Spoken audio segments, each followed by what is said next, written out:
system, someone is taking equally good care of child in all sense. Later on, I will talk about few other things also regarding this.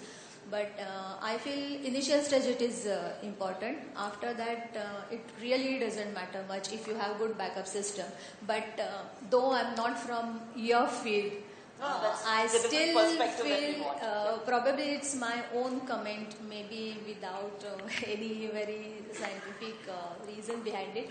But I feel we have impact of our cultural thoughts on the profession we choose. Like you will not find many male teachers, like at least and in primary schools or secondary schools, maybe they are PT teachers or drawing teachers, something like that. But teacher as such, you will find very less men. Why? Are men not good teachers? They are. But we have somewhere back of mind that, and women also.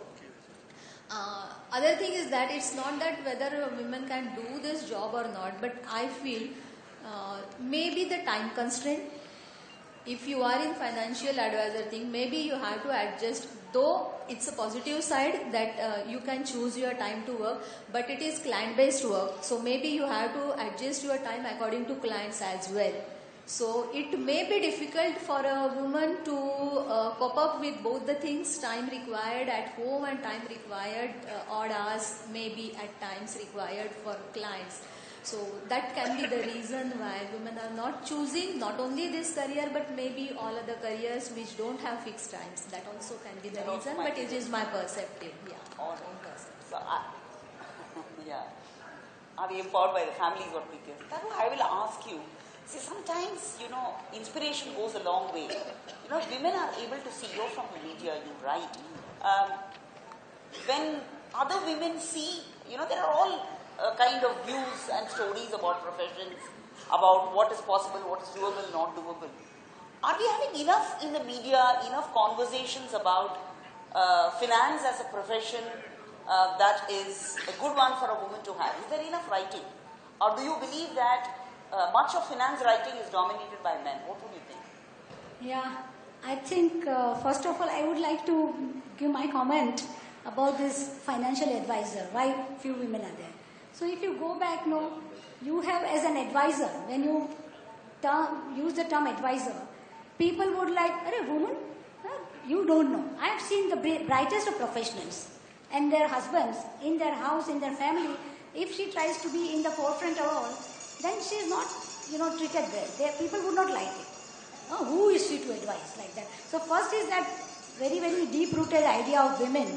They are behind. They are secondary. So all this deep-rooted cultural biases against women that might be, making people to know, she's a woman, don't go for her as an advisor. But can't role models make that change? Exactly. Because we have to change beliefs, change behaviors. Yeah, and see, more women are there, then they will come. For example, I have been reading you regularly, and I'm very sure there are a lot of people here in this audience who will be reading Uma Shashi very regularly. But how many Uma Shashis are there? There are very few. You also will agree with. So I think I would request all these our people sitting in this audience that they should also encourage their wives, their sisters, their friends, female, to come into this field because they are much, much better equipped as far as the requirements of this profession is concerned. And about the time factor that she mentioned, I think timing, for example, in media also, it's a 24 hours job, you will agree. It's not like a 10 to 5 job. So there are many professions which demand time equally from the women, and nowadays women have learned to adjust the home front and the professional front, and it is more taxing, I know. Still women are more capable. By default they are much powerful. All right. So that's a nice thing to hear. I was also wondering whether there are questions of involvement of women in financial decisions. The whole idea of literacy, the whole idea of how involved are women in finance and investment decisions. So I'll ask you, Preeti and Veena, when you are talking with your clients, how much do you believe the woman gets involved in the investment decision making or the finances of the family? What have your experiences been? Maybe I'll begin with Veena. In my case, I found that women are very little they're not at all involved in the decision making. I'm invariably talking to the husbands, mostly in his office. The woman is not even around. So I have found that, at least in my case, there's not much involvement. However, when I was at the Wealth Forum meet last month, there was a IFA from Chandigarh who actually has started training only for women. So he's started these financial planning sessions only for the women. And the women have taken over the men's, I don't think the men like it so much, but the women have taken over the financial decisions in those families. And they are much more committed in reaching the financial goals than the husband might be. The husband might drop a goal for buying a new car. But however, the wife will never say, my son's education, that fund is not going to be broken. So he's found that taking women's involvement in the financial goals has made a huge impact on the families. But at least my personal, because I am mainly catering to a very few clients and they're mainly HNIs, the men are taking all the decisions and the women are not involved at all.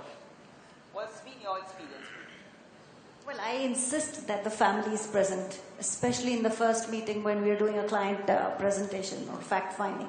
I insist that the woman of the house is definitely there because, right, women take a lot of financial decisions, but there are things like, oh, do we need to buy a new fridge? Do we need to get a, what should be the model of the car or whatever? But if you have to buy a house, where will we get the funds from? And all those big decisions are taken by the men. But I realize that it is the women who save. Right from day one when the man starts earning, घर का खर्चा कैसे चलाना है वो उतना एक limited दे देता है अपनी वाइफ को और इसमें आपको चलाना है. So they are really good at the art of managing money. Only thing they're given very little to manage. So, but within that they will do their बच्चों की पढ़ाई, बच्चों की ट्यूशन फीस, खुद के सलोन का खर्चा सब निकाल लेती हैं. उसके अलावा चुपचाप बचा भी लेती हैं जिससे थोड़ा बहुत गोल्ड भी खरीद लेती हैं चुपचाप. So women are really good at managing finances. Only empowered to manage more.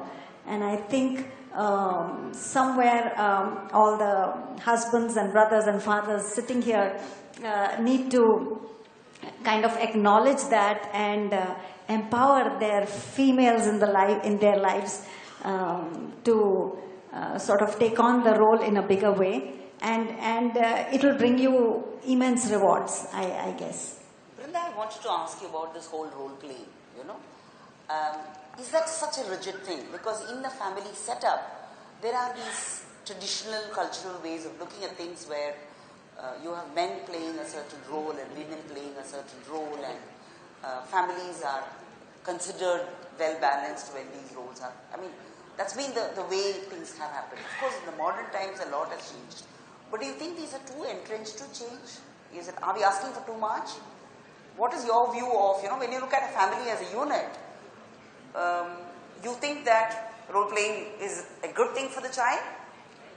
Mom should do what she has to do, dad should do what he's doing? Or do you think it's good for them to do everything together? What's been your sense of, when you observe children, what do you think works? No, definitely I will not prefer कि बच्चा ये देख के बड़ा हो कि माँ है खाना बनाती है, पिताजी है, he goes out and earns, and this is the job of mother, this is the job of father. No, it is definitely not, and definitely not in the changing kind of environment. In the modern times. Because the thing is like that, thoda sa, if we go and see that when this child will grow up, nowadays I'm sure means everyone, no one will expect, like if they have a son, suppose, and son grows up, and then you go to look for a daughter-in-law. कोई ये नहीं prefer करेगा कि मतलब आज भी when you go out and see that you will see first what is the education of the girl, whether she is earning or not. So if you are giving priority to this thing, then how you can expect कि आपका बेटा है कि वो सोचेगा कि नहीं मेरी बेबी है जो घर का ही काम करे and she will not look into the financial matters. If you expect her to earn, then you have to accept that she will look into the financial matters as well. So definitely if the child grows up seeing all these things at home, he will develop that kind of attitude. Do you see a difference in the children of working mothers and non-working mothers? Is there a difference which is very marked? There are definitely. See, working mothers' children are a little more matured because they have to deal with different situations. But the way I said previously, it completely depends upon your backup system. That maybe they are matured, at the same time, sometimes like they are careless, least bothered. So it all depends upon the backup system, who is taking care in absence of mother. That is it.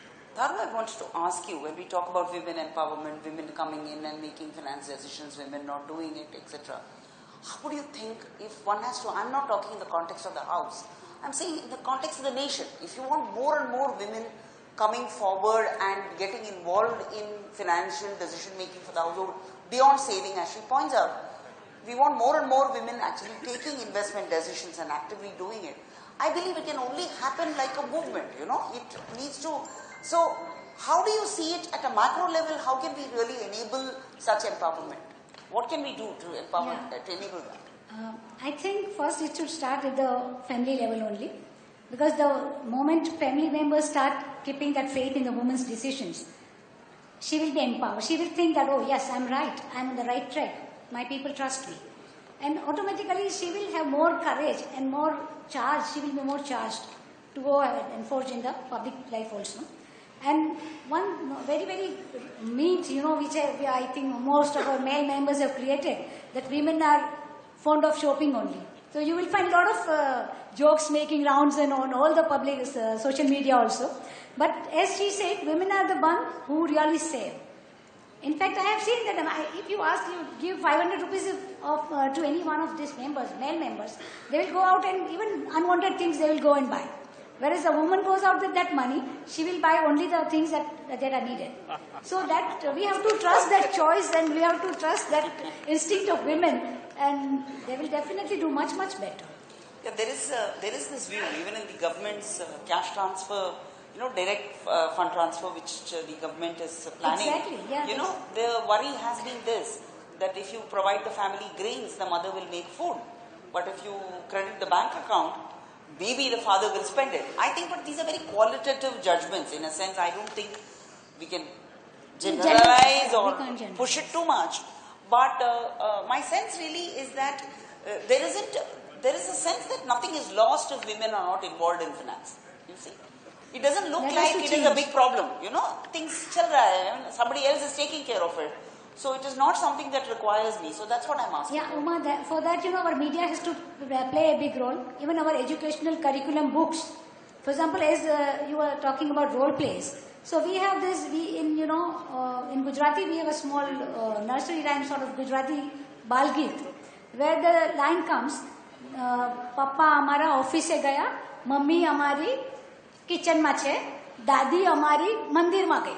Now my grandchild sees me going to office every day. So I'm a Dadi, but I don't go to temple, I go to office. See, this change, it has to be brought into the media, it has to be brought more vocally into all the forums. So that way we can do, and I have raised my voice whenever I used to write such a typical role models that mummy has to do this and father has to do this. I think all the media people have to raise their voice and make it more and more, Yeah, when there is not so much, then there is evidence that children of working mothers are doing quite all right, you know. And when there is enough to say that, you know, women can get involved in finance, my sense really is that, you know, not many who are doing it, you know, are not inspiring the many others, or the pluses are not known, you know. When you talk about it, when somebody else is doing a job and you talk about it, it happens. So I was just going to ask Preeti, you know, if there is something in your profession. Tharu, was there anything else you wanted to add? I would like to make one point. See, nowadays with the advance of technology and all, I have seen quite a lot of our family, homemakers. Those women, they sit on the computers, they do investment in shares and even mutual funds and all at their home only. So, and this is what, it inspires others also. I have seen a lot of other women saying, "Arey, wo Neela to ghar pe baith ke itna kama leti hai." So that's a wonderful thing which is, it's a gift of technology and we should take more and more advantage of it. All right. Thank you. So I'm looking at this point, I'm looking at, are there things that women do uniquely, right? In your professions, when you are competing with men who are also financial advisors, I want you to talk a little about your achievements, what you did in the profession. I want people, the men here, to go back and talk to their sisters, wives, daughters, what is from the community, the wives, okay. So, and the daughters and others, and be able to tell them that it is possible to do these things because these are unique to you. So can we begin with you, Preeti? Yeah. So, if I were to just share my story in brief, as Vrinda was saying, बच्चे छोटे होते हैं तो माँ की ज़रूरत होती है. That's what happened in my family as well. Although I was a bachelor's in botany, zoology and chemistry, और बच्चों का homework कराना, 10-15 साल तक, शादी के 10-15 साल तक वही चलता रहा. And one fine day my husband tells me, Preeti, why don't you take the insurance industry had just opened up, why don't you take the IRDA exam? मैंने कहा मेरा दिमाग खराब है, घर घर जाके मैं इंश्योरेंस बेचने वाली हूँ, मैं भली मेरा सीरियल आता है, शाम को मजे से नीचे घूमने जाते हैं, why do I need to sell insurance? And he said, no, the insurance industry is opening up and children will need you no more, after 8th or 9th standard, वो आपकी सुनते नहीं है, उनका अपना ही ग्रुप हो जाता है. They don't need the parents anymore. They have their friend circle and their own life. So why don't you take it up? Because there'll be a vacuum in your life and then you'll eat my head when I come home. So that's how I got into this profession by default. And 15 years after being a homemaker, I entered into this profession not because it was my bread and butter, but out of sheer, being pushed into it. But within 1 month,